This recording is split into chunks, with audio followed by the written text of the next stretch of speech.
채널 구독과 시청해주셔서 감사합니다. 좋은 하루 되세요. 의사 아내를 둔 박명수가 난치병을 고백해 이목이 쏠리고 있습니다. 이에 과거 한수민과 결혼한 이유에 대한 박명수의 대답이 재조명되고 있습니다. 박명수는 12월 4일 방송된 KBS 쿨 FM 박명수의 라디오쇼에서 청취자들의 문자를 읽으며 상담하는 시간을 가졌습니다. 이날 한 청취자는 콜레스테롤 수치가 너무 높아서 43살인데 너무 충격적이다라며 건강관리에 주의해야 할 것 같다라고 문자를 보냈습니다. 이를 본 박명수는 갑자기 저도 40살부터 고지혈증이었다라고 고백했습니다. 그는 유산소 운동 많이 하고 물 많이 드시길 바란다. 지금 바로 출발하기 바란다. 유산소 운동이 장수의 가장 중요한 요건이다. 오래 살려면 유산소 운동, 건강하게 오래 살려면 근력 운동을 해야 한다라고 조언했습니다. 고지혈증은 혈액 중의 지질의 일종인 콜레스테롤이나 중성지방의 양이 정상 수치보다 많은 상태를 말합니다. 해당 질병은 생활요법을 통해 조절해야 하고 심한 경우 약물요법이 고려됩니다. 쉽게 말하면 피에 기름이 많이 낀 것입니다. 다만 혈관 문제이기 때문에 아직 완치 방법은 없는 상태입니다. 30세 이상 성인의 절반가량이 고지혈증을 가지고 있다고 합니다. 연령이 증가하면서 고지혈증도 계속 증가하는 추세를 보이기 때문에 정기적으로 내과를 방문해서 혈액 검사를 받아야 합니다.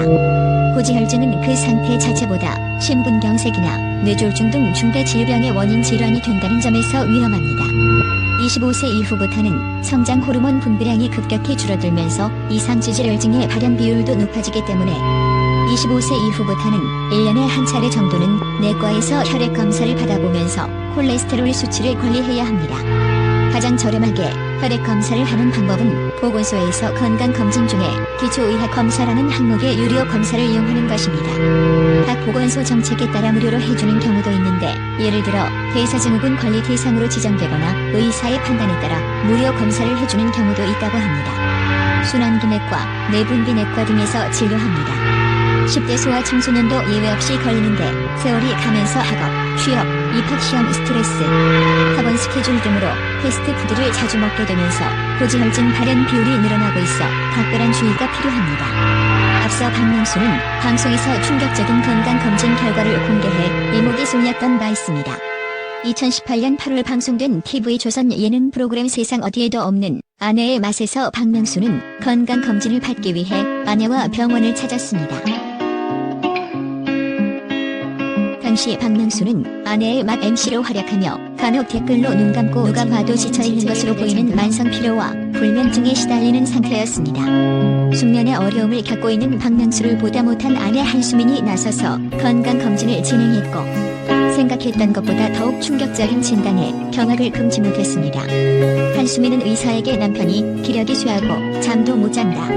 어느 방송에서 검사를 받았는데 혈관 나이가 75세 판정을 받았다고 걱정스러운 마음을 내비쳤습니다.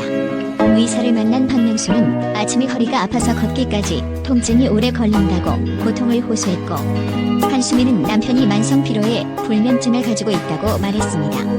검사 결과 다리 반사신경 이상, 발목 나이 70세 결과를 받아 놀라움을 주었습니다. 박명수의 관절 나이가 70대라는 판정과 함께 온몸이 노폐물 덩어리이며 디스크 증세도 있어 자칫 잘못하면 마비까지 올 수 있다는 진단을 받았습니다. 게다가 박명수의 배꼽이 정중앙에 있지 않고 옆으로 돌아가 있다는 의사의 소견은 말을 잇지 못하게 했습니다. 화면을 보던 함소원은 저런 상태인데 부부관계는 어떻게 하냐고 의문을 표했고 한수민은 부부관계는 20대입니다. 이에 박명수 부끄러워하며 어쩔 줄 몰라 했습니다. 리얼이다고 너스레를 떨었습니다. 한편 1970년생으로 올해 53세인 박명수는 2008년 8살 연하의 의사 한수민과 결혼식을 올렸습니다. 박명수와 한씨는 2006년 여름에 만나 교제를 시작한 것으로 알려졌습니다. 박명수는 무한도전 등 출연 프로그램에서 자신의 교제 사실을 공공연히 밝혀왔습니다. 한씨는 당시 서울 마포구에 있는 개인 병원을 운영하고 있는 것으로 알려지며 화제를 모았습니다. 이에 박명수는 처음에는 의사라는 직업에 호기심을 느껴 만난 게 사실이라고 고백한 바 있습니다. 최근 방송된 MBC 예능 안싸움은 다행이야에서도 아내 한수민의 조건을 보고 결혼했다고 솔직하게 답해 이목을 모으기도 했습니다. 이날 방송에서 박명수는 아이키가 소개팅에 나가 남편을 보고는 이 사람 운명이다라는 생각이 들었다고 고백하자 보통 그렇게 결혼을 많이들 한다며 나도 그랬다고 했습니다. 그 순간 하늘에서 천둥 소리가 들렸고 현장에 있던 게스트들은 거짓말하면 안 된다고 말해 웃음을 자아냈습니다. 미안하다고 너스레를 떨며 천둥이 쳐서 거짓말을 할 수 없었다고 말해 현장을 웃음바다로 만들기도 했습니다. 이에 박명수는 조건 같다. 사실 두 사람은 나이 차가 많지만 대화가 잘 통했고 박명수는 동료 개그맨들에게 한씨를 소개하며 진지한 만남을 가졌다고 전해집니다. 인턴 과정을 마친 한씨가 지난해 미국 의사시험에 합격해 미국의 한 병원에서 레지던트 과정을 받게 된 것입니다. 하지만 두 사람에게도 위기는 찾아왔다고 합니다. 한씨는 그 사실을 박명수에게 선뜻 꺼내지 못했는데 나중에야 이를 안 박명수는 속마음을 감춘 채 미국에서 의사로 일하는 것은 굉장히 좋은 기회다. 내 걱정하지 말고 내 인생을 위해 떠나라고 말했다고 합니다. 그런데 떠나기 3일 전 한씨가 미국행을 포기했고 그때 박명수는 내가 이 여자의 인생을 책임지겠다고 결심했다고 합니다. 처음 두 사람의 교제를 탐탁지 않게 여기던 한씨 부모도 박명수의 진실된 모습과 독심이 반해 결혼을 생각했다고 합니다. 딸 박민서 양은 현재 예원학교 학부모용 전공인 것으로 알려졌습니다. 박명수와 한씨는 슬아이 일녀를 두고 있습니다. 채널 구독과 시청해주셔서 감사합니다. 좋은 하루 되세요.